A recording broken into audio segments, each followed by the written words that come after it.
Hi friends, ഇന്ന് നമ്മൾ കാണാൻ പോകുന്നത് ക്യാഷ് ഫ്ലോ സ്റ്റേറ്റ്മെൻറ്റിനെ കുറിച്ചായിരിക്കും. ഞാൻ കഴിഞ്ഞ ക്ലാസ്സുകളിൽ മറ്റുള്ള ടൂൾസിനെ കുറിച്ച് പറഞ്ഞിരുന്നു. അപ്പോൾ അവസാനത്തെ സ്ലൈഡിൽ ഞാൻ പറഞ്ഞിരുന്നു അടുത്ത ക്ലാസ് ക്യാഷ് ഫ്ലോ സ്റ്റേറ്റ്മെൻറ്റിനെ കുറിച്ചായിരിക്കുന്നത്. അതുപോലെ തന്നെ ഞാനിപ്പോൾ ക്യാഷ് ഫ്ലോ സ്റ്റേറ്റ്മെൻറ്റിനെ കുറിച്ചായിരിക്കും ക്ലാസ് എടുക്കുന്നത്. ക്യാഷ് ഫ്ലോ സ്റ്റേറ്റ്മെൻറ്റ് എന്ന് പറഞ്ഞാൽ എന്താണ്? വളരെ സിമ്പിളായിട്ട് പറയുകയാണെങ്കിൽ it is a statement of cash flows. ഒരുപക്ഷെ നിങ്ങൾക്ക് തോന്നാം അത് തന്നെയല്ലേ ക്യാഷ് ഫ്ലോ സ്റ്റേറ്റ്മെൻറ്റ് എന്ന് പറഞ്ഞ ഒരു ആവർത്തനം അല്ലേ എന്ന്. ശരിയാണ്, ക്യാഷ് ഫ്ലോകളുടെ ഒരു സ്റ്റേറ്റ്മെൻറ്റാണ് ക്യാഷ് ഫ്ലോ സ്റ്റേറ്റ്മെൻറ്റ്. അപ്പോൾ എന്താണ് ക്യാഷ് ഫ്ലോ? ക്യാഷ് കൂടുക കുറയുക. അപ്പോൾ അതിനെയാണ് ക്യാഷിലുള്ള ചേഞ്ചസിനെയാണ് ക്യാഷിൻ്റെ ഫ്ലോ എന്ന് പറയുന്നത്. ഇൻഫ്ലോ ഔട്ട്ഫ്ലോ ഇത് രണ്ടും ക്യാഷിൻ്റെ ഫ്ലോസാണ്. ചുരുക്കി പറഞ്ഞാൽ when A transaction results in increase of cash it is inflow. Cash നമ്മുടെ കയ്യിലുള്ളത് കൂടുന്ന തരത്തിൽ ഏതെങ്കിലും ഒരു ട്രാൻസാക്ഷൻ നടക്കുകയാണെങ്കിൽ അതിനെയാണ് ഇൻഫ്ലോ ഓഫ് ക്യാഷ് എന്ന് പറയുന്നത്. സ്ഥാപനത്തിൽ നിന്ന് ക്യാഷ് പുറത്തു പോവുകയാണെങ്കിൽ അത് ഔട്ട്ഫ്ലോ ആയിരിക്കും. When A transaction results in decrease of cash it is outflow. അപ്പോൾ സ്ഥാപനത്തിൽ നിന്ന് ക്യാഷ് പുറത്തു പോകുമ്പോൾ നാച്ചുറലായിട്ടും ക്യാഷിൻ്റെ ഉള്ള അളവ് കുറയും. അതുകൊണ്ടാണ് ഡിക്രീസ് ഓഫ് ക്യാഷ് എന്ന് പറഞ്ഞത്. എന്തൊക്കെയാണ് ക്യാഷ് ഫ്ലോ സ്റ്റേറ്റ്മെൻറ്റ് കൊണ്ടുള്ള ഒബ്ജക്റ്റീവ്സ്? അതിൻ്റെ ലക്ഷ്യങ്ങൾ എന്തൊക്കെയാണ്? അപ്പോൾ ക്യാഷ് കൂടുന്നതും കുറയുന്നതും നമ്മൾ അതിൻ്റെ കാരണങ്ങൾ കണ്ടുപിടിക്കാനായിട്ട് ക്യാഷ് ഫ്ലോ ഉപകരിക്കും. രണ്ടാമത്തേത്, ക്യാഷിൻ്റെ പൊസിഷൻ എത്രയാണ് അത് മോണിറ്റർ ചെയ്യാനായിട്ട്, കണ്ടിന്യൂസ് ആയിട്ട് നോക്കിയിരിക്കാനായിട്ട്, പിന്നെ കൺട്രോൾ ചെയ്യാനായിട്ട് നമ്മളെ ഹെൽപ്പ് ചെയ്യും. മൂന്നാമത്തെ കാര്യം, ക്യാപിറ്റൽ ബഡ്ജറ്റിംഗ്. എന്താ ക്യാപിറ്റൽ ബഡ്ജറ്റിംഗ് കൊണ്ട് ഉദ്ദേശിക്കുന്നത്? സപ്പോസ് നമുക്ക് അടുത്ത വർഷം ഒരു 10 ലക്ഷം രൂപയ്ക്ക് ഒരു മെഷീനറി വാങ്ങിക്കണം, അല്ലെങ്കിൽ ലാൻഡ് വാങ്ങിക്കണം, അല്ലെങ്കിൽ ബിൽഡിംഗ് വാങ്ങിക്കണം. അപ്പം നമുക്കറിയണം അതിൻ്റെ ക്യാഷ് നമ്മുടെ കയ്യിൽ ആ സമയമാകുമ്പോഴേക്കും ഉണ്ടാകുമോ ഇല്ലയോ എന്നുള്ളത്. നമ്മൾ ക്യാപിറ്റൽ എക്സ്പെൻഡിച്ചേഴ്സ് മുൻകൂട്ടി പ്ലാൻ ചെയ്യാം. അപ്പോൾ അങ്ങനെ പ്ലാൻ ചെയ്യുമ്പോൾ അതിന് പറ്റിയിട്ടുള്ള ക്യാഷ്, അതിന് ഉപകരിക്കുന്ന ക്യാഷ് നമ്മുടെ കയ്യിൽ ഉണ്ടോ ഇല്ലയെന്ന് നോക്കുന്നതാണ് ക്യാപിറ്റൽ ബഡ്ജറ്റിങ്ങിൻ്റെ ക്യാഷ് ഫ്ലോ കൊണ്ടുള്ള ഉപയോഗം. ഇനി to keep optimum level of cash. നിങ്ങളൊരു ബാങ്കിൻ്റെ എക്സാമ്പിൾ എടുക്കുകയാണെന്ന് കരുതാം. ബാങ്കിൽ കുറേ ആൾക്കാർ ഡെപ്പോസിറ്റ് കൊണ്ടു കൊടുക്കുന്നുണ്ട്, അവരത് ലെൻഡ് ചെയ്യുന്നുണ്ട് ആവശ്യക്കാർക്ക്. സപ്പോസ് ബാങ്ക് വിചാരിക്കണം ക്യാഷിൻ്റെ ലഭ്യത എപ്പോഴും ഉണ്ടാവാൻ വേണ്ടിയിട്ട് കൊണ്ടുവന്നിരിക്കുന്ന ഡെപ്പോസിറ്റ് മുഴുവൻ ക്യാഷായിട്ട് അവിടെ വെച്ച് കഴിഞ്ഞാൽ എന്താ ഉണ്ടാവുക? ആ ബാങ്ക് നഷ്ടത്തിലോടും. കാരണം കിട്ടിയിട്ടുള്ള ഡെപ്പോസിറ്റുകൾ ആവശ്യക്കാർക്ക് കൂടുതൽ പലിശയ്ക്ക് കൊടുത്താൽ മാത്രമേ ബാങ്കിന് എന്തെങ്കിലും ലാഭം ഉണ്ടാക്കാൻ പറ്റുള്ളൂ. അപ്പോൾ ചുരുങ്ങിയ എമൗണ്ടെങ്കിലും അവിടെ ഉണ്ടാവണം. കാരണം ആവശ്യക്കാർ ചിലപ്പോൾ വന്ന് ക്യാഷ് തിരികെ ചോദിക്കും. അപ്പോൾ എത്രയായിരിക്കണം ഒപ്റ്റിമം ലെവൽ ഓഫ് ക്യാഷ് എന്ന് കണ്ടുപിടിക്കേണ്ടത് ക്യാഷ് ഫ്ലോയിലൂടെ ആയിരിക്കും, ക്യാഷ് ഫ്ലോ സ്റ്റേറ്റ്മെൻറ്റിലൂടെ ആയിരിക്കും. What are the advantages of cash flow? വളരെ ഷോർട്ട് ടേം ആയിട്ടുള്ള പ്ലാനിങ്ങിന് ഇത് വളരെ ഹെൽപ്ഫുള്ളാണ്. അതുപോലെ തന്നെ ഫിനാൻഷ്യൽ ഡിസിഷൻസ് എടുക്കാനായിട്ട് നമ്മളെ ഇത് ഹെൽപ്പ് ചെയ്യും. ക്യാഷ് ബഡ്ജറ്റ് നമുക്കുണ്ടാക്കാനായിട്ട് ക്യാഷ് ഫ്ലോ ഉപകരിക്കുന്നുണ്ട്. ക്യാഷ് മാനേജ്മെൻറ്റിന് വേണ്ടിയിട്ട് നമ്മൾ ഉപയോഗിക്കുന്നുണ്ട്. നേരത്തെ പറഞ്ഞ പോലെ ക്യാഷിനെ കൺട്രോൾ ചെയ്യാനായിട്ട് നമ്മളെ ഹെൽപ്പ് ചെയ്യും. ഇനി ഒരാൾക്ക് കുറച്ച് നാൾ കഴിയുമ്പോൾ 1 മന്തിന് ശേഷം നമ്മൾ പൈസ കൊടുക്കാനുണ്ട്. ആ കൃത്യസമയത്ത് കൊടുക്കുന്നില്ലെങ്കിൽ നമ്മുടെ സ്ഥാപനം സോൾവൻ്റ് അല്ല എന്ന് വേണം കരുതാൻ. അപ്പോൾ സോൾവൻസിനെ നിശ്ചയിക്കുന്നത് ഒരു പരിധി വരെ ആ സ്ഥാപനത്തിലുള്ള ക്യാഷിൻ്റെ അളവായിരിക്കും. അപ്പോൾ ലിക്വിഡിറ്റി, അതിനെയാണ് നമ്മൾ ലിക്വിഡിറ്റി കൊണ്ട് ഉദ്ദേശിക്കുന്നത്. നമ്മുടെ ഏതെങ്കിലും ഫിനാൻഷ്യൽ ഓബ്ലിഗേഷൻസ് നമുക്ക് ഫുൾഫിൽ ചെയ്യേണ്ടതുണ്ടെങ്കിൽ അത് കൃത്യസമയത്ത് കൊടുത്ത് തീർക്കാനായിട്ടുള്ള നമ്മുടെ കപ്പാസിറ്റി, അതാണ് ലിക്വിഡിറ്റി കൊണ്ട് ഉദ്ദേശിക്കുന്നത്. അപ്പോൾ അതിനും നമ്മളെ ഹെൽപ്പ് ചെയ്യുന്നതാണ് ക്യാഷ് ഫ്ലോ സ്റ്റേറ്റ്മെൻറ്റ്. ഇനി മറ്റേത് സ്റ്റേറ്റ്മെൻറ്റുകളെ പോലെ ഇതിനും ചില ഡിസഡ്വാൻറ്റേജസ് ഉണ്ട്. അതിനെയാണ് നമ്മൾ ലിമിറ്റേഷൻസ് കൊണ്ട് ഉദ്ദേശിക്കുന്നത്. Non cash transactions cash flow statement ignore ചെയ്യുന്നു എന്ന് പറഞ്ഞു കഴിഞ്ഞാൽ ക്യാഷ് അല്ലാതെ കുറേ ട്രാൻസാക്ഷൻസ് നടക്കുന്നുണ്ട്. ഫോർ എക്സാമ്പിൾ, നമ്മളുടെ കയ്യിലുള്ള ഗുഡ്സ് കടത്തിന് വിറ്റു.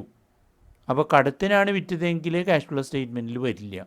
ഇതുപോലെ തന്നെ നമ്മൾ പൈസയ്ക്ക് സാധനങ്ങൾ വാങ്ങിക്കുന്നതിന് പകരം ക്യാഷ് കൊടുക്കാതെ ക്രെഡിറ്റ് ബേസിസിൽ സാധനങ്ങൾ വാങ്ങിച്ചു, അതും ക്യാഷ് ഫ്ലോ സ്റ്റേറ്റ്മെൻറ്റിൽ വരില്ല. അപ്പോൾ ഒന്നാമത്തെ ഡിഫക്റ്റ് ആയിട്ട് പറയുന്നത് it ignores non cash transactions. രണ്ടാമത്തെ സാധാരണ ലാഭം ഉണ്ടോ നഷ്ടമുണ്ടോ എന്ന് നോക്കാനുള്ള സ്റ്റേറ്റ്മെൻറ്റാണ് പ്രോഫിറ്റ് ആൻഡ് ലോസ് അക്കൗണ്ട് അല്ലെങ്കിൽ ഇൻകം സ്റ്റേറ്റ്മെൻറ്റ്. ഇതിനൊരു സബ്സ്റ്റിറ്റ്യൂട്ട്, അതിന് പകരക്കാരനല്ല ക്യാഷ് ഫ്ലോ സ്റ്റേറ്റ്മെൻറ്റ്. മൂന്നാമത്തെ സംഗതി നടന്നു കഴിഞ്ഞിട്ടാണ് സാധാരണ രീതിയിൽ ക്യാഷ് ഫ്ലോ സ്റ്റേറ്റ്മെൻറ്റിലെല്ലാം അപ്പിയർ ചെയ്യുന്നത്. അപ്പോൾ ഇതൊരു ഹിസ്റ്റോറിക്കൽ ഇൻ നേച്ചറാണ്. നാലാമത്തെ വളരെ ലിമിറ്റഡ് ആയിട്ടുള്ള സ്കോപ്പേ ഇതിനുള്ളൂ.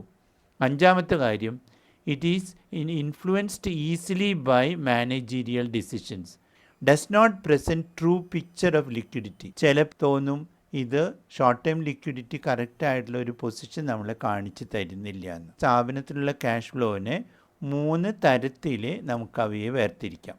1 operating activity, 2 investing activity, 3 financing activity. What is operating activity, what is investing activity, what is financing activity? ഇത് നമ്മൾ അറിഞ്ഞു കഴിഞ്ഞാൽ നമുക്ക് ക്യാഷ് ഫ്ലോ സ്റ്റേറ്റ്മെൻറ്റ് ഉണ്ടാക്കാനായിട്ട് വളരെ എളുപ്പമായിരിക്കും. ഓപ്പറേറ്റിംഗ് ആക്ടിവിറ്റി കൊണ്ട് ഉദ്ദേശിക്കുന്നത് റവന്യൂ ജനറേറ്റിംഗ് ഐറ്റംസ് ആണ്. What is revenue generate items? നമ്മൾ സാധാരണ ട്രേഡിംഗ് അക്കൗണ്ടും പ്രോഫിറ്റ് ആൻഡ് ലോസ് അക്കൗണ്ടിൽ എടുക്കുകയാണെങ്കിൽ purchase, sale, wages paid, then sales, cash received from sales, cash paid to debtors, ഇതൊക്കെ ഓപ്പറേറ്റിംഗ് ആക്ടിവിറ്റിയുടെ ഭാഗമാണ്.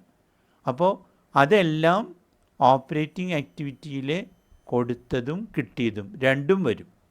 എക്സാമ്പിൾസാണ് താഴെ ഓരോന്നിലും കൊടുത്തിരിക്കുന്നത്. Cash sale, cash from debtors, fees, commission etcetera, ഇതെല്ലാം കിട്ടിയതാണ്. ഇനി കൊടുത്തത് എന്തൊക്കെയാണ്? Purchases, payments to suppliers, tax payments, wage payments, payment of rent. അപ്പോൾ റവന്യൂ നേച്ചറിലുള്ള ഐറ്റംസ്, റവന്യൂ കൊണ്ട് ഉദ്ദേശിക്കുന്നത് ഒരു കൊല്ലത്തേക്കാണ് നമ്മൾ ഉദ്ദേശിച്ച് കൊടുത്തിട്ടുള്ളതെങ്കിൽ റവന്യൂ നേച്ചറായിരിക്കും. നേരെ മറിച്ച് നമ്മൾ അനേക വർഷത്തേക്ക് വേണ്ടിയിട്ട് ഉപയോഗിക്കുന്ന ഒരു സാധനം വാങ്ങി, സേ ഫോർ എക്സാമ്പിൾ ബിൽഡിംഗ് നമ്മൾ 5 ലക്ഷം രൂപയ്ക്ക് വാങ്ങി, അത് റവന്യൂ എക്സ്പെൻഡിച്ചർ അല്ല, ക്യാപിറ്റൽ എക്സ്പെൻഡിച്ചറാണ്. അപ്പോൾ ഇതിൽ വരില്ല, ഓപ്പറേറ്റിംഗ് ആക്ടിവിറ്റിയിൽ വരില്ല. ഇനി ഇൻവെസ്റ്റിംഗ് ആക്ടിവിറ്റിയിൽ സാധാരണ വരുന്നത് ഫിക്സഡ് അസറ്റോ ഇൻവെസ്റ്റ്മെൻ്റ് ആയിട്ടോ ബന്ധപ്പെട്ടിട്ടുള്ള എല്ലാ കാര്യങ്ങളും, അത് കൊടുത്തതായാലും കിട്ടിയതായാലും വരും. ഇപ്പോൾ നിങ്ങൾ ഇൻവെസ്റ്റ്മെൻറ്റ് നടത്തി 10 ലക്ഷം രൂപയ്ക്ക്, അതിന് ഡിവിഡൻറ്റ് കിട്ടി അല്ലെങ്കിൽ ഇൻകം കിട്ടി, അത് ഇൻവെസ്റ്റ്മെൻറ്റ് ആക്ടിവിറ്റിയാണ്. നിങ്ങൾ 10 ലക്ഷം രൂപയുടെ ഇൻവെസ്റ്റ്മെൻറ്റ് ഇട്ടു, അത് ഇൻവെസ്റ്റ്മെൻറ്റ് ആക്ടിവിറ്റിയാണ്. ഇൻവെസ്റ്റ്മെൻറ്റ് വാങ്ങിയാലും അത് ഇൻവെസ്റ്റിംഗ് ആക്ടിവിറ്റിയാണ്. ഇനി ഫിനാൻസിങ് ആക്ടിവിറ്റി ഏതെല്ലാമാണ്? Those related to raising funds from owners, borrowers or redemption. അത് 3 കാറ്റഗറിയിൽ വരുന്നു. നമ്മൾ ഓണേഴ്സിൻ്റെ കയ്യിൽ നിന്ന് ഫണ്ട് വന്നാലും അവർക്ക് കൊടുത്താലും, അല്ലെങ്കിൽ ബോറോവേഴ്സിൻ്റെ കയ്യിൽ നിന്ന് ഫണ്ട് വന്നാലും അവർക്ക് കൊടുത്താലും ഈ പറയുന്ന കാറ്റഗറിയിൽ വരും. അപ്പോൾ cash from issue of shares, അത് ഫിനാൻസിങ് ആക്ടിവിറ്റിയാണ്. Cash from issue of debentures പുതിയത് ഇഷ്യൂ ചെയ്ത് സ്ഥാപനത്തിലേക്ക് ക്യാഷ് കൊണ്ടുവരികയാണ്, അതും ഫിനാൻസിങ് ആക്ടിവിറ്റിയാണ്. Short term and long term borrowings, അപ്പോൾ കുറച്ച് കാലത്തേക്കാണെങ്കിലും കുറേ നാളത്തേക്കാണെങ്കിലും നമ്മൾ സ്ഥാപനം കടം വാങ്ങിക്കഴിഞ്ഞാൽ അത് ഫിനാൻസിങ് ആക്ടിവിറ്റിയാണ്. ഇനി ഏതെങ്കിലും ഷെയർസ് നമ്മൾ റിഡീം ചെയ്യുകയാണെങ്കിൽ, സാധാരണ ഇതിൽ പ്രിഫറൻസ് ഷെയർസാണ് റിഡീം ചെയ്യുക, അപ്പോൾ അത് റിഡീം ചെയ്യുന്നതും അതുപോലെ തന്നെ ഡിവിഡൻറ്റ് കൊടുക്കുന്നതും എല്ലാം ഫിനാൻസിങ് ആക്ടിവിറ്റിയാണ്. 2 മെത്തേഡാണ് സാധാരണ ക്യാഷ് ഫ്ലോന് ഉപയോഗിക്കുന്നത്. 1 ഡയറക്റ്റ് മെത്തേഡ്, 2 ഇൻഡയറക്റ്റ് മെത്തേഡ്. ഇത് ഡയറക്റ്റ് മെത്തേഡ് അത്രയും പോപ്പുലർ അല്ല, സാധാരണ പരീക്ഷയ്ക്ക് ചോദിക്കാറില്ല, എങ്കിലും നമ്മൾ പഠിച്ചു വയ്ക്കുന്നത് നല്ലതാണ്. ഇൻഡയറക്റ്റ് മെത്തേഡാണ് കൂടുതൽ പോപ്പുലർ ആയിട്ടുള്ളതും പരീക്ഷയ്ക്ക് എപ്പോഴും വരാറുള്ളതും. ഡയറക്റ്റ് മെത്തേഡും ഇൻഡയറക്റ്റ് മെത്തേഡും കാര്യമായിട്ടുള്ള വ്യത്യാസമില്ല. വ്യത്യാസമുള്ളത് ഒരു പാർട്ടിൽ മാത്രമാണ്. ക്യാഷ് ഫ്ലോ സ്റ്റേറ്റ്മെൻറ്റ് ഉണ്ടാക്കുന്നതിന് ഇപ്പോൾ സ്ക്രീനിൽ കാണുന്ന പോലെ 5 പാർട്ടാണ് ഉള്ളത്. ഒന്നാമത്തെ പാർട്ട് എന്ന് പറയുന്നത് ഓപ്പറേറ്റിംഗ് ആക്ടിവിറ്റി എന്നുള്ള ക്യാഷ് ഫ്ലോ കണ്ടുപിടിക്കുക. രണ്ടാമത്തെ പാർട്ട് എന്ന് പറയുന്നത് ഇൻവെസ്റ്റിംഗ് ആക്ടിവിറ്റി എന്നുള്ള ക്യാഷ് ഫ്ലോ കണ്ടുപിടിക്കുക. മൂന്നാമത്തേത് ഫിനാൻസിങ് ആക്ടിവിറ്റി എന്നുള്ള ക്യാഷ് ഫ്ലോ കണ്ടുപിടിക്കുക. നാലാമത്തേത് ഈ 3 എണ്ണത്തിൻ്റെയും ചിലത് മൈനസ് ആവും, ചിലത് പ്ലസ് ആവും, അത് 3 കൂടി കൂട്ടിക്കിഴിച്ച് നെറ്റ് നെറ്റ് ഇൻഫ്ലോ കണ്ടുപിടിക്കുക. ചിലപ്പോൾ ഇത് ഔട്ട്ഫ്ലോയും ആകാം. ഇനി അഞ്ചാമത്തേത്, നമ്മൾ ഓപ്പണിംഗ് ആയിട്ട് നമ്മുടെ കയ്യിൽ ക്യാഷും ക്യാഷ് എക്വിവലൻസും. എന്താ ക്യാഷ് എക്വിവലൻസ് എന്ന് പറഞ്ഞു കഴിഞ്ഞാൽ, ഇപ്പോൾ ബാങ്കിലിരിക്കുന്ന ക്യാഷിന് തുല്യമാണ്. അപ്പോൾ അതാണ് ക്യാഷ് എക്വിവലൻറ്റിന് എക്സാമ്പിളായിട്ട് ഞാൻ പറഞ്ഞു തരുന്നത്. അപ്പോൾ അഞ്ചാമത്തെ സെക്ഷൻ എന്ന് പറയുന്നത് cash at the beginning, cash equivalents at the beginning, ഇത് രേഖപ്പെടുത്തുക. ഇനി നേരത്തെ കിട്ടിയിട്ടുള്ള നാലാമത്തെ സ്റ്റെപ്പിൽ കിട്ടിയിട്ടുള്ള net inflow or outflow of cash, ഈ ക്യാഷ് അറ്റ് ദ ബിഗിനിങ്ങോടുകൂടി കൂട്ടി കിഴിക്കുമ്പോൾ നമുക്ക് കിട്ടുന്നതാണ് ക്ലോസിങ് ക്യാഷ് അല്ലെങ്കിൽ ക്ലോസിങ് എക്വിവലൻ്റ് ഓഫ് ക്യാഷ്. അപ്പോൾ ഒരു പ്രോബ്ലത്തിൽ ഓപ്പണിംഗ് ക്യാഷും ക്ലോസിങ് ക്യാഷ് തന്നിട്ടുണ്ടാവും മിക്കവാറും. അപ്പോൾ നിങ്ങൾ പ്രോബ്ലം ചെയ്ത് കഴിയുമ്പോൾ നിങ്ങൾക്ക് ക്ലോസിങ് ക്യാഷ് കിട്ടുകയാണെങ്കിൽ നിങ്ങളുടെ പ്രോബ്ലം ശരിയായി എന്നർത്ഥം. ഇനി ഡയറക്റ്റ് മെത്തേഡും ഇൻഡയറക്റ്റ് മെത്തേഡും ഞാൻ പറഞ്ഞു ചെറിയ വ്യത്യാസമേ ഉള്ളൂ എന്ന്. എന്താ മെയിൻ വ്യത്യാസം?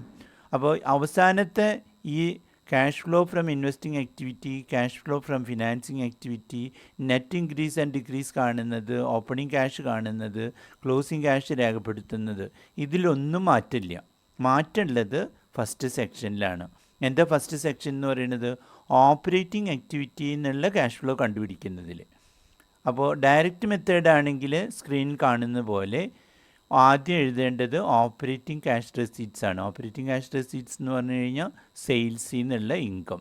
ഇനി operating cash payments, purchase, wages, അതുപോലെ തന്നെ ഡയറക്റ്റായിട്ട് വരുന്ന എക്സ്പെൻസുകളെല്ലാം അതിൽ വരും. അപ്പോൾ നമുക്ക് കിട്ടുന്നതായിരിക്കും. അപ്പോൾ സെയിലിൽ നിന്ന് എല്ലാ കോസ്റ്റും കുറച്ച് കഴിയുമ്പോൾ ക്യാഷ് ഫ്രം ഓപ്പറേഷൻ കിട്ടും. ഇനി ഇൻകം ടാക്സ് പേ ചെയ്തിട്ടുണ്ടെങ്കിൽ അത് കുറയ്ക്കുക. ഇനി അപ്പോൾ നമുക്ക് cash flow before extra ordinary item കിട്ടും. ഇനി ചിലപ്പോൾ എല്ലാ എക്സ്ട്രാ ഓർഡിനറി ഐറ്റം സാധാരണ ഓപ്പറേഷൻസിൽ വരാതെ വേറെ വല്ല എക്സ്പെൻസും ഇൻകം വന്നിട്ടുണ്ടെങ്കിൽ അത് കൂട്ടലും കിഴിക്കലും ചെയ്യാം. അപ്പോൾ എക്സ്ട്രാ ഓർഡിനറി ഐറ്റംസ് ആണ് അടുത്ത സ്റ്റെപ്പിൽ ഞാൻ കാണിച്ചിരിക്കുന്നത്. അപ്പോൾ അതിൻ്റെ ഡിഫറൻസ് കണ്ടു കഴിയുമ്പോൾ നമുക്ക് net cash flow from operating activity കിട്ടും.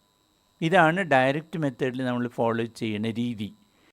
ഇൻഡയറക്റ്റ് മെത്തേഡിൽ നിങ്ങൾ അടുത്ത സ്ലൈഡ് നോക്കിക്കഴിഞ്ഞാൽ കാണാം, ഇവിടെ മാത്രം ഒരല്പം മാറ്റമുണ്ട്. ഇത് നമ്മൾ റിവേഴ്സ് പ്രോസസ്സാണ് നമ്മൾ ചെയ്യുന്നത്. പ്രോഫിറ്റ് ആദ്യം നമ്മൾ എടുത്തെഴുതും, അത് കഴിഞ്ഞിട്ട് ആഡ് ബാക്ക് ചെയ്യും. എന്തൊക്കെ ആഡ് ബാക്ക് ചെയ്യും? Non operating items, non cash items അതിനോടുകൂടെ ആഡ് ചെയ്യും. ഇനി ഡിപ്രീസിയേഷൻ നമ്മൾ ചാർജ് ചെയ്തിട്ടുണ്ടെങ്കിൽ അതും ആഡ് ചെയ്യും. കാരണം നമ്മളുടെ യഥാർത്ഥ ക്യാഷ് ഫ്ലോ കിട്ടാനായിട്ട് ഡിപ്രീസിയേഷൻ ആഡ് ബാക്ക് ചെയ്യണം. ഡിപ്രീസിയേഷൻ എന്ന് പറയുന്നത് ഒരു ക്യാഷ് ഫ്ലോ അല്ല, ക്യാഷ് ഐറ്റം അല്ല. നമ്മുടെ സ്ഥാപനത്തിൽ നിന്ന് ക്യാഷ് ഡിപ്രീസിയേഷൻ എഴുതിയത് കൊണ്ട് മാത്രം പുറത്തു പോകുന്നുമില്ല, അകത്ത് വരുന്നുമില്ല. Then preliminary expenses written off. അപ്പോൾ ഈ വക ഐറ്റംസ് അഡ്ജസ്റ്റ് ചെയ്ത് കഴിയുമ്പോൾ നിങ്ങൾക്ക് operating profit before working capital changes കിട്ടും. വർക്കിംഗ് ക്യാപിറ്റൽ ചേഞ്ചസ് കൊണ്ട് ഉദ്ദേശിക്കുന്നത് വർക്കിംഗ് ക്യാപിറ്റലിൻ്റെ രണ്ട് കോമ്പോണൻ്റാണ്, കറണ്ട് അസറ്റ്സും കറണ്ട് ലയബിലിറ്റീസും. അപ്പോൾ കറണ്ട് അസറ്റ്സിൽ വരുന്ന കാര്യങ്ങൾ നിങ്ങൾക്കറിയാം. സ്റ്റോക്ക്, ബിൽ റിസീവബിൾ, അതുപോലെ തന്നെ കറണ്ട് ലയബിലിറ്റീസിൽ വരുന്ന ഐറ്റംസ് ബിൽസ് പേയബിൾ, ക്രെഡിറ്റേഴ്സ്, ഈ വക സംഗതികൾ. അപ്പോൾ ഇതിലുള്ള മാറ്റം കൊണ്ട് ക്യാഷ് ഫ്ലോയോ ക്യാഷ് ഇൻഫ്ലോയോ ഔട്ട്ഫ്ലോയോ ഉണ്ടാവുകയാണെങ്കിൽ ഈ സെക്ഷനിൽ കൊടുക്കാം. അപ്പോൾ നേരത്തെ നമ്മൾ ഡയറക്റ്റ് മെത്തേഡിൽ കണ്ട പോലെ തന്നെ ഇൻകം ടാക്സിൻ്റെ അഡ്ജസ്റ്റ്മെൻറ്റും അതർ എക്സ്ട്രാordinary ഐറ്റംസിൻ്റെ അഡ്ജസ്റ്റ്മെൻറ്റും നമ്മൾ കഴിയുമ്പോൾ നമുക്ക് net cash from operating activity കിട്ടും. അപ്പോൾ ആദ്യത്തെ മെത്തേഡും ഇൻഡയറക്റ്റ് മെത്തേഡായിട്ടുള്ള രണ്ടാമത്തെ മെത്തേഡും തമ്മിലുള്ള വ്യത്യാസം ക്യാഷ് ഫ്ലോ ഫ്രം ഓപ്പറേറ്റിംഗ് ആക്ടിവിറ്റീസിൽ കാണുന്നതിലാണ്. രണ്ടിലും ഒരേ ഉത്തരം തന്നെയാണ് കിട്ടേണ്ടത്, പക്ഷേ രീതി മാറ്റുന്നുണ്ട്. ഇത് പ്രോഫിറ്റ് എടുത്തിട്ട് ഇൻഡയറക്റ്റ് മെത്തേഡിൽ നമ്മൾ ചെയ്യുന്നത് പ്രോഫിറ്റ് ആദ്യം എഴുതിയിട്ട് പിന്നെ ഈ പറയുന്ന കാര്യങ്ങൾ ആഡ് ബാക്ക് ചെയ്തിട്ട് ഓപ്പറേറ്റിംഗ് ആക്ടിവിറ്റീസ് കാണുകയാണ്. ഡയറക്റ്റ് മെത്തേഡിൽ നമ്മൾ എന്താ ചെയ്യുന്നത്? നേരെ തുടക്കത്തിൽ നിന്ന് തന്നെ തുടങ്ങും. സെയിലിൽ നിന്ന് എക്സ്പെൻസ് എല്ലാം കുറയ്ക്കും. അത് കഴിഞ്ഞിട്ട് ഇൻകം ടാക്സ് പേ ചെയ്തതിന് അത് കുറയ്ക്കും. അത് കഴിഞ്ഞിട്ട് വേറെ എല്ലാ അഡ്ജസ്റ്റ്മെൻറ്റും ഉണ്ടെങ്കിൽ അതും കഴിച്ച് ബാക്കിയുള്ളതായിരിക്കും നമ്മളുടെ നെറ്റ് ക്യാഷ് ഓപ്പറേറ്റിംഗ് ആക്ടിവിറ്റി എന്ന് പറയുന്നത്. അപ്പോൾ ഏകദേശം നിങ്ങൾക്ക് രൂപം കിട്ടിയെന്ന് ഞാൻ കരുതുന്നു. ഇനി നമുക്ക് പ്രോബ്ലത്തിലേക്ക് കടക്കാം. ഒരു കൊച്ചു പ്രോബ്ലം ഞാൻ നിങ്ങൾക്ക് ഇവിടെ ഇട്ട് തന്നിട്ടുണ്ട്. ആ പ്രോബ്ലം നമുക്ക് നമ്മുടെ ഡയറക്റ്റ് മെത്തേഡ് പോപ്പുലർ അല്ലാത്തത് കൊണ്ട് ഞാനിതിൽ വർക്കൗട്ട് ചെയ്തിട്ടില്ല. ഇൻഡയറക്റ്റ് മെത്തേഡിലാണ് ഞാൻ ചെയ്തിരിക്കുന്നത്. തന്നെയല്ല, ഡയറക്റ്റ് മെത്തേഡിൽ ചെയ്യണമെന്നുണ്ടെങ്കിൽ sales, purchase, stock, operating expenses, tax, ഈ വക സംഗതികൾ നമുക്ക് പ്രോബ്ലത്തിൽ തന്നിരിക്കണം. ഇല്ലാതെ വെറുതെ പ്രോഫിറ്റ് മാത്രം തരികയാണെങ്കിൽ ഡയറക്റ്റ് മെത്തേഡിന് റെലവൻസ് ഇല്ല. അപ്പോൾ നമുക്ക് ഉപയോഗിക്കാവുന്നത് ഇൻഡയറക്റ്റ് മെത്തേഡായിരിക്കും. അപ്പോൾ നിങ്ങൾ സ്ക്രീനിൽ നോക്കുകയാണെങ്കിൽ നിങ്ങൾക്ക് കാണാം ഒരു ബാലൻസ് ഷീറ്റ് നിങ്ങൾക്ക് തന്നിട്ടുണ്ട്. ബാലൻസ് ഷീറ്റ് 2 കൊല്ലത്തെ ബാലൻസ് ഷീറ്റാണ് തന്നിരിക്കുന്നത്, 1 കൊല്ലത്തെ അല്ല. അപ്പോൾ 2019 തുടക്കത്തിലുള്ളതും 2019 അവസാനത്തിലുള്ളതും. തുടക്കത്തിലുള്ളത് 2019 തുടക്കത്തിലുള്ളതെന്ന് പറയുന്നത് 2018 അവസാനത്തെ ബാലൻസ് ഷീറ്റാണ് 1/1/2019 തുടക്കത്തിലുള്ളത്.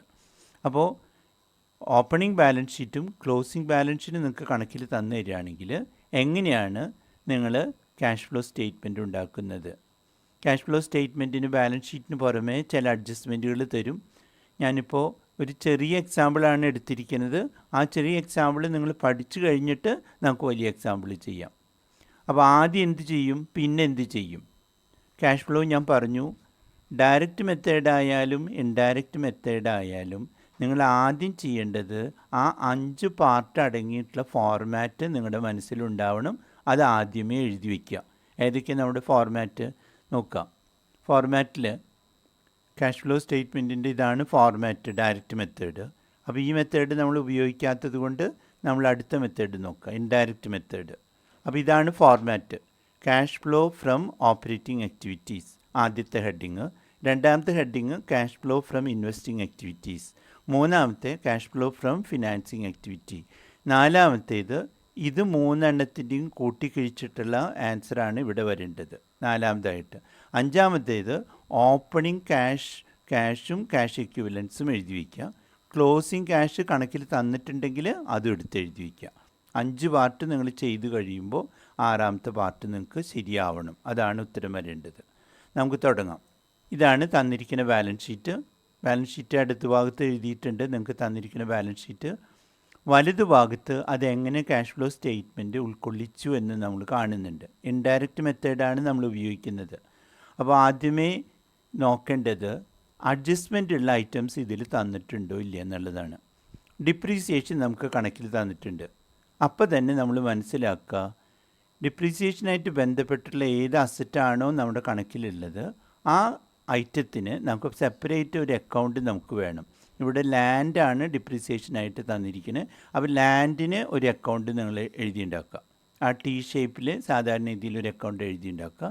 പിന്നെ ഇവിടെ നിങ്ങൾക്ക് നെറ്റ് പ്രോഫിറ്റ് തന്നിട്ടുണ്ട് കണക്കിൽ. അപ്പോൾ നെറ്റ് പ്രോഫിറ്റ് ഉണ്ടെങ്കിൽ അതിൻ്റെ അർത്ഥം ക്യാപിറ്റലായിട്ട് അഡ്ജസ്റ്റ്മെൻറ്റ് വരും. അപ്പോൾ ക്യാപിറ്റൽ അക്കൗണ്ടിന് ഒരു അക്കൗണ്ട് ഉണ്ടാക്കുക. അപ്പോൾ അഡ്ജസ്റ്റ്മെൻറ്റ് 2 ഉണ്ട്. ആ 2 ഓരോ അക്കൗണ്ട് ഉണ്ടാക്കുക. ഇനി ഒരു കാര്യം കൂടി ശ്രദ്ധിക്കുക, അഡ്ജസ്റ്റ്മെൻ്റ് ഉള്ള എൻട്രീസ് നിങ്ങൾ 2 സ്ഥലത്ത് മിനിമം നിങ്ങൾ അഡ്ജസ്റ്റ് ചെയ്യേണ്ടതായിട്ട് വരും. നമുക്ക് കണക്ക് ചെയ്യുമ്പോൾ ഞാൻ പറഞ്ഞുതരാം ഓരോ ഐറ്റം എന്താ ചെയ്യേണ്ടതെന്നുള്ളത്. ഇനി ആദ്യത്തെ ഐറ്റം എടുക്കുക, 1/1/2019 എന്ന് പറഞ്ഞാൽ ഓപ്പണിംഗ് ബാലൻസ് ഷീറ്റിൻ്റെ ക്രെഡിറ്റേഴ്സ് നിങ്ങൾക്ക് കണക്കിൽ തന്നിട്ടുണ്ട് 10,000. അത് വർഷാവസാനമായപ്പോൾ 20,000 ആയി. അപ്പോൾ ക്രെഡിറ്റേഴ്സ് നമ്മുടെ ഈ 4 ആക്ടിവിറ്റിയിൽ ഏത് ആക്ടിവിറ്റിയിലാണ് വരണതെന്ന് നമ്മൾ നോക്കണം. ഈ സ്ലൈഡിൽ നിങ്ങൾ നോക്കിക്കഴിഞ്ഞാൽ കാണാം തന്നിരിക്കുന്ന ഓരോ ഐറ്റംസും നിങ്ങൾക്ക് തന്നിട്ടുണ്ട്. അതിൻ്റെ അടുത്തൊരു സെപ്പറേറ്റ് കോളായിട്ട് ഞാൻ പറഞ്ഞിട്ട് എഴുതിയിട്ടുണ്ട് ഓപ്പറേറ്റിംഗ്, ഫിനാൻസിങ് എന്ന് പറഞ്ഞു കഴിഞ്ഞാൽ ഓരോ ആക്ടിവിറ്റി ഏത് സെക്ഷനിൽ വരുന്നു എന്നാണ് പറഞ്ഞിരിക്കുന്നത്. ഒന്നാമത്തെ ക്രെഡിറ്റേഴ്സ് ഏതാ? ഓപ്പറേറ്റിംഗ് ആക്ടിവിറ്റിയിൽ വരുന്നതാണ്. മിസ്റ്റർ റേസ് ലോൺ ഏതിലാണ് വരുന്നത്? അത് ഞാൻ പറഞ്ഞു ലോണുകളെല്ലാം ഫിനാൻസിങ് ആക്ടിവിറ്റിയാണ്. ലോൺ ഫ്രം ബാങ്ക് ഫിനാൻസിങ് ആണ്.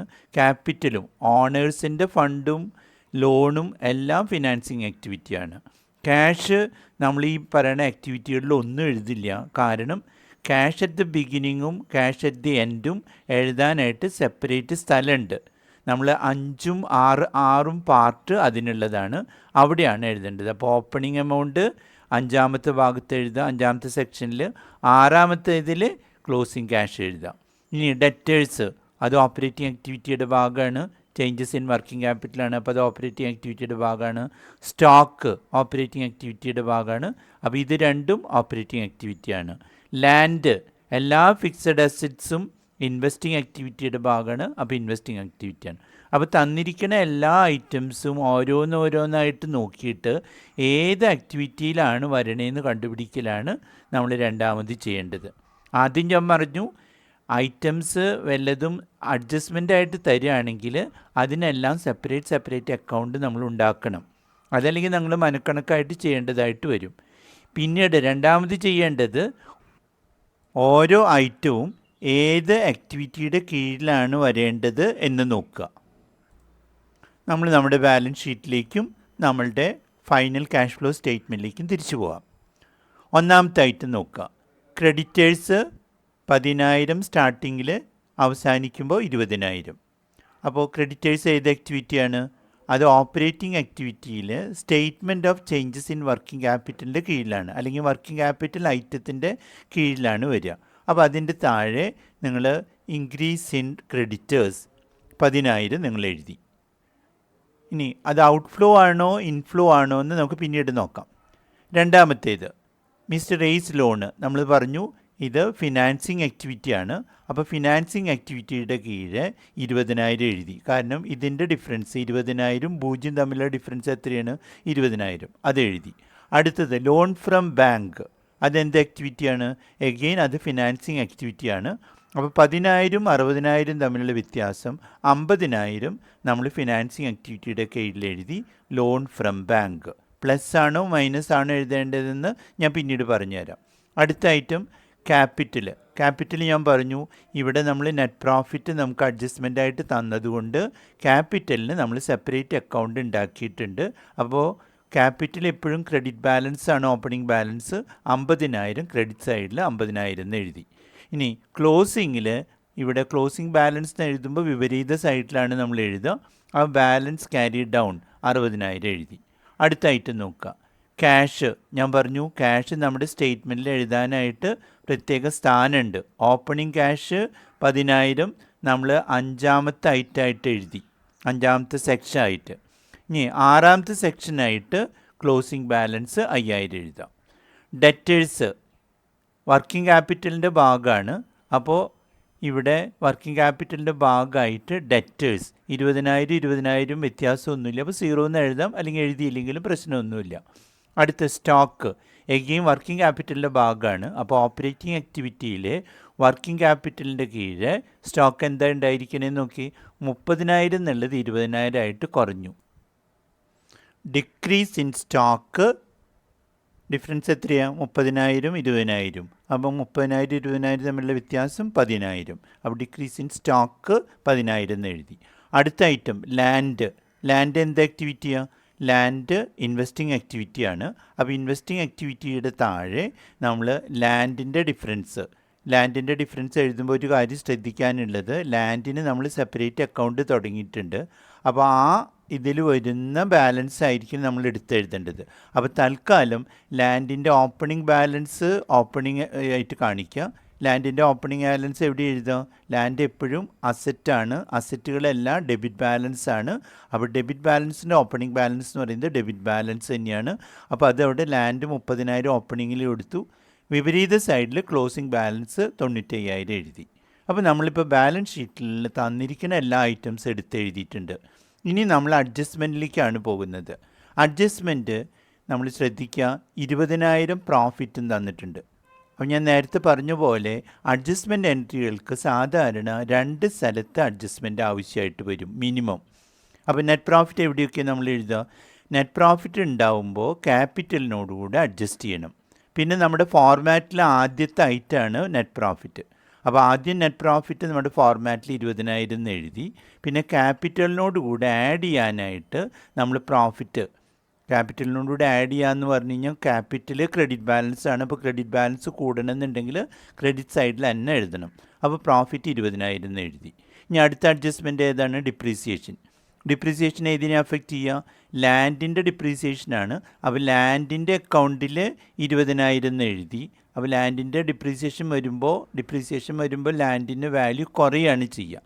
അപ്പോൾ ലാൻഡ് ഡെബിറ്റ് ബാലൻസ് ആണ് കുറയണമെന്നുണ്ടെങ്കിൽ ക്രെഡിറ്റ് സൈഡിൽ എഴുതുക. അപ്പോൾ 10,000 ക്രെഡിറ്റ് സൈഡിൽ എഴുതി. ഇനി ഡിപ്രീസിയേഷൻ എഴുതാനായിട്ട് നമ്മുടെ ഫോർമാറ്റിൽ നമുക്കൊരു സ്ഥലമുണ്ട്. അതാണ് രണ്ടാമത്തെ ഭാഗം എന്ന് ഞാൻ പറഞ്ഞത്. ഇതിവിടെ നമ്മൾ അഡ്ജസ്റ്റ്മെൻറ്റിന് ഇവിടെ എഴുതുമ്പോൾ അതിൻ്റെ ഉള്ളിൽ ഡിപ്രീസിയേഷൻ എവിടെ വരുന്നത്, പ്രോഫിറ്റ് എഴുതി കഴിഞ്ഞിട്ട് non cash non operating items ആയിട്ട് ഡിപ്രീസിയേഷൻ എഴുതി. അപ്പോൾ ഇതും കഴിഞ്ഞപ്പോൾ നമ്മളുടെ ബാലൻസ് ഷീറ്റിൽ തന്നിരിക്കുന്ന ഐറ്റംസും അഡ്ജസ്റ്റ്മെൻറ്റിൽ തന്നിരിക്കുന്ന ഐറ്റംസും എല്ലാം നമ്മൾ ഫോർമാറ്റിലാക്കി കഴിഞ്ഞു. ഇനി ഏതിനാണ് പ്ലസ് കൊടുക്കേണ്ടത്, ഏതിനാണ് മൈനസ് കൊടുക്കേണ്ടതെന്ന് നമ്മൾ നോക്കണം. ഇനി ഒന്നാമത്തെ ഇപ്പോൾ ഫോർമാറ്റിൽ എല്ലാ ഐറ്റംസ് എത്തിക്കഴിഞ്ഞിട്ടുണ്ട്. Profit before tax 20,000.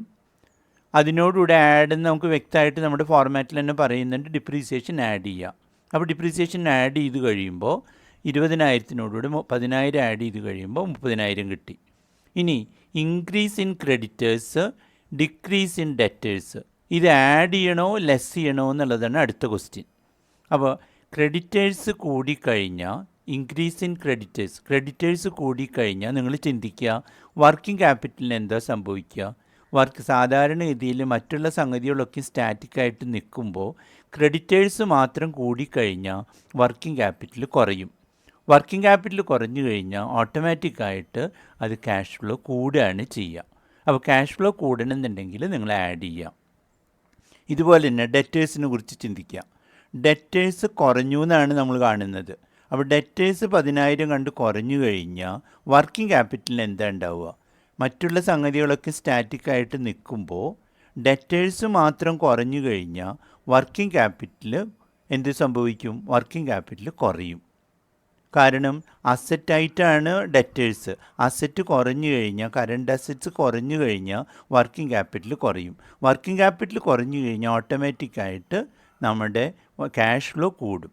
അപ്പോൾ എപ്പോഴും വർക്കിംഗ് ക്യാപിറ്റൽ ഐറ്റംസ് നിങ്ങൾ കാണാനുള്ള എളുപ്പവഴി ആദ്യം വർക്കിംഗ് ക്യാപിറ്റലിന് എന്ത് സംഭവിച്ചു എന്ന് നോക്കുക. ഈ മാറ്റം കൊണ്ട് അതിൻ്റെ നേരെ വിപരീതം എടുത്തിട്ട് നമ്മൾ എഴുതുക. അപ്പോൾ വർക്കിംഗ് ക്യാപിറ്റൽ കുറഞ്ഞതായിട്ടുള്ളൊരു ഐറ്റം ഉണ്ടെങ്കിൽ അത് ആഡ് ചെയ്യുക. അപ്പോൾ ക്യാഷ് ഫ്ലോ കൂടിയതായിട്ട് കിട്ടും. ഇനി വർക്കിംഗ് ക്യാപിറ്റൽ കുറഞ്ഞ ഐറ്റം ഉണ്ടെങ്കിൽ അപ്പോൾ കൂടിയതായിട്ട് കാണിക്കുക ക്യാഷ് ഫ്ലോ. വർക്കിംഗ് ക്യാപിറ്റൽ കൂടിക്കഴിഞ്ഞാൽ ക്യാഷ് ഫ്ലോ കുറഞ്ഞതായിട്ട് അപ്പോൾ ലെസ് ചെയ്യേണ്ടതായിട്ട് വരും. അതൊരു നിങ്ങൾക്കൊരു സ്പെഷ്യൽ ടിപ്പാണ് ഞാൻ നിങ്ങൾക്ക് തരുന്നത്, ഒരു ക്ലൂ ആണ്. കാരണം വർക്കിംഗ് ക്യാപിറ്റൽ കാണാനായിട്ട് നിങ്ങൾക്ക് എളുപ്പമാണ്. അപ്പോൾ ക്യാഷ് ഫ്ലോ കണ്ടുപിടിക്കാനായിട്ട് അതിൻ്റെ നേരെ വിപരീതം ചെയ്താൽ മതി. ഇനി അടുത്ത ഐറ്റം നോക്കുക. അപ്പോൾ ഇതിൻ്റെ എല്ലാത്തിൻ്റെയും ആകെത്തുകയാണ് 50,000. 30,000 നമുക്ക് നേരത്തെ കിട്ടി, അതിനോട് 10,000 ആഡ് ചെയ്തപ്പോൾ 50,000 കിട്ടി. അപ്പോൾ ക്യാഷ് ജനറേറ്റഡ് ഫ്രം ഓപ്പറേഷൻ 50,000, ഒരു ആക്ടിവിറ്റി എന്നുള്ളത് 50,000 കിട്ടി. ഇനി ചിന്തിക്കുക, നമ്മൾ പർച്ചേസ് ഓഫ് ലാൻഡിൽ 75,000 എഴുതി വെച്ചിട്ടുണ്ട്. ഈ 75,000 എവിടെ നിന്നാണ് കിട്ടിയത്, ഈ അക്കൗണ്ടിൻ്റെ ബാലൻസാണ് 75,000. കാരണം ഇത് നമ്മൾ ബാലൻസ് ചെയ്യുമ്പോൾ നമ്മൾ ഡിപ്രീസിയേഷൻ എഴുതിയിട്ടുണ്ട്, ഓപ്പണിംഗ് ബാലൻസ് എഴുതിയിട്ടുണ്ട്, ക്ലോസിംഗ് ബാലൻസ് എഴുതിയിട്ടുണ്ട്. 75,000 ഡിഫറൻസ് വന്നു. അപ്പോൾ ഈ 75,000 ഇടതുഭാഗത്ത് ഡിഫറൻസ് വന്നിട്ടുണ്ടെങ്കിൽ അതിൻ്റെ അർത്ഥം ലാൻഡ് നമ്മൾ പർച്ചേസ് ചെയ്തിട്ടുണ്ട്. അതുകൊണ്ടാണ് നമ്മൾ ഈ ബാലൻസ് ഇതിലേക്ക് എത്തിയിട്ടുള്ളത്. അപ്പോൾ ലാൻഡ് പർച്ചേസ് ചെയ്യുകയാണെങ്കിൽ നിങ്ങൾ ചിന്തിക്കുക, ക്യാഷ് നമ്മുടെ സ്ഥാപനത്തിൽ നിന്ന് പുറത്തു പോകുമോ അതോ അകത്ത് വരുമോ? തീർച്ചയായിട്ടും അത് പുറത്തു പോവാണ്. പുറത്ത് പോവുകയാണെങ്കിൽ ഔട്ട്ഫ്ലോ ഓഫ് ക്യാഷാണ്. ഔട്ട്ഫ്ലോ കാണിക്കാനായിട്ട് നമ്മൾ മൈനസ് കൊടുക്കുക. എല്ലാ ഔട്ട്ഫ്ലോയ്ക്കും മൈനസാണ്, എല്ലാ ഇൻഫ്ലോയ്ക്കും പ്ലസ്സാണ്. പ്ലസ് നമ്മൾ സെപ്പറേറ്റ് ആയിട്ട് എഴുതാത്തത് കൊണ്ട് നമ്മൾ അതുപോലെ തന്നെ നിർത്തുന്നു മാത്രം. പക്ഷേ മൈനസ് നമ്മൾ എടുത്ത് കാണിക്കണം. ഒന്നുകിൽ നിങ്ങൾ മൈനസ് എഴുതുക, അല്ലെങ്കിൽ ഈ അക്കം നമ്മൾ ബ്രാക്കറ്റിൻ്റെ ഉള്ളിലാക്കി എഴുതുക. ബ്രാക്കറ്റിൻ്റെ ഉള്ളിൽ ഇട്ട് കഴിഞ്ഞാൽ അതിൻ്റെ അർത്ഥം മൈനസ് എന്നർത്ഥം. അപ്പോൾ ലാൻഡിൻ്റെ ഡിഫറൻസ്, ലാൻഡിൻ്റെ അക്കൗണ്ടിലുള്ള ഡിഫറൻസ് നമ്മൾ എടുത്തു കഴിഞ്ഞു. ഇനി അടുത്തത് cash flow from financing activity. Cash flow from 3 ഐറ്റമാണ് ഉള്ളത്. ഒന്നാമത്തെ എയുടെ ലോണ്. എയുടെ ലോൺ എന്തുണ്ടായിരിക്കണമെന്ന് നോക്കുക. 20,000 നമ്മളിവിടെ എഴുതി വെച്ചിട്ടുണ്ട്, ചിഹ്നം നമ്മൾ ഇട്ടിട്ടില്ല. 20,000 ചിഹ്നം ഇടാനായിട്ട് നിങ്ങൾ ചിന്തിക്കുക. 1/1/2019 20,000 ഉണ്ടായിരുന്നു. ഇപ്പോൾ അതില്ല. അതിൻ്റെ ഫൈനൽ ബാലൻസ് ഷീറ്റ് നോക്കുമ്പോൾ അതിലില്ല. അതിൻ്റെ അർത്ഥം എന്തെന്നാ, ആ ലോണ് നമ്മൾ തിരിച്ചടച്ചിട്ടുണ്ട്. ലോൺ തിരിച്ചടച്ചിട്ടുണ്ടെങ്കിൽ ക്യാഷ് ഇൻഫ്ലോ ആണോ ക്യാഷ് ഔട്ട്ഫ്ലോ ആണോ? ക്യാഷ് ഔട്ട്ഫ്ലോ ആണ്. അപ്പോൾ അതിന് നെഗറ്റീവ് ചിഹ്നം കൊടുത്തു. അല്ലെങ്കിൽ നിങ്ങൾ ബ്രാക്കറ്റിലിട്ടാലും മതി. ഇനി അടുത്ത് നോക്കുക, ലോൺ ഫ്രം ബാങ്ക്. നമ്മൾ 50,000 ഡിഫറൻസ് ഇവിടെ എഴുതി വെച്ചിട്ടുണ്ട്. ചിഹ്നം ഏതാ വരണ്ടേന്ന് നോക്കുക. 50,000 എന്ന് പറഞ്ഞു കഴിഞ്ഞാൽ 10,000 ഉണ്ടായിരുന്നത് 60,000 ആയി. അപ്പോൾ പുതിയ ലോൺ മൂലം സ്ഥാപനത്തിലേക്ക് ക്യാഷ് വന്നു എന്നർത്ഥം. ക്യാഷ് ഇൻഫ്ലോ ആണെങ്കിൽ പ്ലസ് കൊടുക്കാം. ഇനി അടുത്തത് ക്യാപിറ്റൽ നമ്മൾ അക്കൗണ്ട് ബാലൻസ് ചെയ്യുമ്പോൾ നമുക്ക് കിട്ടുന്ന എമൗണ്ടാണ് എത്രയാണ്? 10,000. ഈ 10,000 ലെഫ്റ്റ് സൈഡിലാണ് വന്നിരിക്കുന്നത്. അതിൻ്റെ അർത്ഥം ക്യാപിറ്റൽ ഉണ്ടായിരുന്നത് കുറച്ച് എമൗണ്ട് വിത്ഡ്രോ ചെയ്തിട്ടുണ്ട്. ക്യാഷ് ആയിട്ട് പോയിട്ടുണ്ടെങ്കിൽ അത് ക്യാഷ് ഔട്ട്ഫ്ലോ ആണ്. അപ്പോൾ അതിന് നെഗറ്റീവ് ചിഹ്നം കൊടുത്തു. ഇനി ഓരോ ആക്ടിവിറ്റിയുടെയും എമൗണ്ട് നമ്മൾ നോക്കുക. ക്യാഷ് ഫ്രം ഓപ്പറേഷൻ നമുക്ക് കിട്ടിയിരിക്കുന്നത് plus 50,000. Cash from investing activity നമുക്ക് കിട്ടിയിരിക്കുന്നത് മൈനസ് 75,000. ക്യാഷ് ഓപ്പറേഷൻസ് ഫ്രം അല്ലെങ്കിൽ ക്യാഷ് ഫ്രം ഫൈനാൻസിങ് ആക്ടിവിറ്റി നമുക്ക് കിട്ടിയിരിക്കുന്നത് 20,000. അത് പ്ലസ് ആണ്. അപ്പോൾ അത് മൂന്നും കൂടിയിട്ട് കൂട്ടിക്കഴിച്ച് കഴിഞ്ഞാൽ നമുക്ക് നാലാമത്തെ സെക്ഷൻ കിട്ടും. നാലാമത്തെ സെക്ഷനിൽ എത്ര കിട്ടുക? -5,000. എങ്ങനെ -5,000 വന്നിരിക്കുന്നത്? 50,000 കൂടെ 75,000 മൈനസ് നമ്മൾ ആഡ് ചെയ്യുക. അപ്പോൾ -25,000 കിട്ടും. -25,000 കൂടെ +20,000 ആഡ് ചെയ്യുക. അപ്പോൾ -5,000 കിട്ടും. ഇനി നോക്കുക, തുടക്കത്തിലേ ഉള്ള ബാലൻസ് ക്യാഷും ക്യാഷ് എക്വിവലൻസിൻ്റെ ബാലൻസ് 5ാമത്തെ സെക്ഷനിൽ നമ്മൾ എഴുതിയിട്ടുണ്ട്. ആ 10,000 കൂടെ ഇപ്പം നമുക്ക് കിട്ടിയിട്ടുള്ള -5,000 കൂട്ടിച്ചേർക്കുക. അപ്പം നമുക്ക് ഫൈനലായിട്ടുള്ള ക്ലോസിംഗ് ബാലൻസ് കിട്ടും. അത് തന്നെയല്ലേ നമ്മുടെ ക്ലോസിംഗ് ബാലൻസ് ഷീറ്റിൽ ഫൈനലായിട്ട് ക്യാഷ് ആൻഡ് എക്വിവലൻസ് ആയിട്ട് കാണിച്ചിരിക്കുന്നത്? ശരിയാണ്, അത് 5,000 തന്നെയാണ്. അപ്പോൾ നമ്മൾ ആകെ കൂടിയിട്ട് എല്ലാ ഇതുകളും ചെയ്ത് കഴിയുമ്പോൾ കിട്ടുന്ന ആൻസറും ബാലൻസ് ഷീറ്റിൽ ഫൈനലായിട്ട് തന്നിരിക്കുന്ന ആൻസറും തുല്യമാവണമെന്നർത്ഥം. അങ്ങനെയാണെങ്കിൽ നിങ്ങളുടെ കണക്ക് ശരിയാണ്. നിങ്ങൾക്ക് ഒരു സിമ്പിളായിട്ടുള്ള 2 ബാലൻസ് ഷീറ്റുകൾ തന്നിട്ട് ചെറിയ 1-2 ഐറ്റംസ് അഡ്ജസ്റ്റ്മെൻറ്റ് തന്നു കഴിയുമ്പോൾ നിങ്ങൾക്ക് ക്യാഷ് ഫ്ലോ ഉണ്ടാക്കാനായിട്ട് പഠിച്ചിട്ടുണ്ടാവുമെന്നാണ് എൻ്റെ ധാരണ. നിങ്ങൾക്ക് എൻ്റെ വീഡിയോ ക്ലാസ് ഇഷ്ടപ്പെട്ടെങ്കിൽ നിങ്ങളുടെ കൂട്ടുകാരായിട്ട് അതിൻ്റെ ലിങ്ക് നിങ്ങൾ ഷെയർ ചെയ്യുക. എൻ്റെ ചാനൽ സബ്സ്ക്രൈബ് ചെയ്യാൻ മറക്കരുത്. നിങ്ങളുടെ സജഷൻസോ നിങ്ങളുടെ കമൻസോ എന്തെങ്കിലും ഉണ്ടെങ്കിൽ ദയവ് ചെയ്ത് ഈ വീഡിയോയുടെ താഴെ അത് കൊടുക്കുക. എനിക്കത് കൂടുതലായിട്ട് എൻ്റെ ക്ലാസ് ഇമ്പ്രൂവ് ചെയ്യാനായിട്ട് വളരെയേറെ ഉപകരിക്കും. നിങ്ങൾക്കെല്ലാവർക്കും വളരെയേറെ ഉപകാരം. എന്തെങ്കിലും ക്വസ്റ്റ്യൻസോ മറ്റോ ഉണ്ടെങ്കിൽ എനിക്ക് ഇമെയിലായിട്ട് നിങ്ങൾക്ക് അയച്ചു തരാം. അതല്ലെങ്കിൽ SMS ആയിട്ട് അയച്ചു തരാം. എൻ്റെ ഇമെയിൽ അഡ്രസ്സും എൻ്റെ ഫോൺ നമ്പറും മൊബൈൽ ഫോൺ നമ്പറും ഇതിൽ കൊടുത്തിട്ടുണ്ട്. Thank you very much.